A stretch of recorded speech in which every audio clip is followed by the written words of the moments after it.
Yo. It's been 3 weeks since I made a video, and right now Toronto is in stage 1 of reopening, and stage 2 is in July, and stage 3 is happening I think in August if all goes well.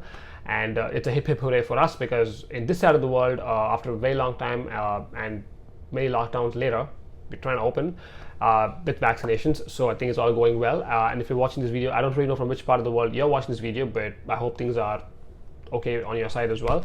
And this video is a book update, so for people who like to read books, specifically non-fiction, this video might be for you, and for people who don't like books, this video might not be for you. So now is a very good time to exit. Okay, so let's get started. So Physics of Climate Change, this is a book that I finished recently by Lawrence Krauss. It's a very short book, about 200 pages or so. He talks about something very important called radiative forcing. Among a combination of many factors included, radiative forcing also plays a very big role. And I learned about radiative forcing through this book. And it's basically, okay, so I think in high school we all read that our atmosphere acts as a blanket. So the amount of sunlight that comes in was the amount of sunlight that goes out, that's being radiated by the Earth's surface. There's a huge difference in that, and that's definitely one of the major contributing factors to climate change, which the other 15 books that I read did not talk about at all. They focused on damages, which is also very important, because that perspective is very important, because ever since the industry era began and how far we've come and how far we might or can go, so those angles were covered in those other books, the 15 other books that I read. So it was interesting in its own way, but it's not a jaw-dropping phenomenon.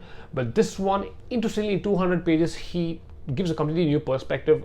He's a physicist, so he gives a very science perspective, and it was very interesting to read it. So if you have not read this book already, please go and read it. After reading Physics of Climate Change by Lawrence Krauss, that was my first book about Lawrence Krauss, so I became a huge fan. So I got 2 more books of his, which is, one is Universe from Nothing, and the other one is why are we here. I'm trying to get 2 more books, one from Greene and the other one from Carroll, called The Big Picture. I'll show you what the books are right now. So from Greene, this is the book that I was talking about. If you've read it, please let me know in the comment section what you think of it. Context and perspective matters a lot, guys. So I mean, if you've read this book, let me know in the comment section what you felt about it. And The Big Picture by Carroll. So this is one more book that I'm definitely looking forward to read. So again, if you've read this book, please let me know in the comment section. This book also has some reviews from Neil Tyson, Steven Pinker, and Elizabeth Colbert. If you're still watching this video, thanks a lot. Please let me know in the comment section if you've read all of these books, or even one of them. Let me know in the comment section, because I love a new perspective.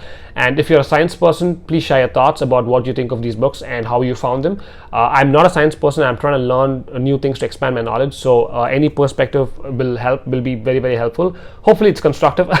No point in criticizing. So yes, so let me know in the comment section. Please leave a thumbs up if you did like this video, and if you did like the book update. And I'll see you soon. Bye for now.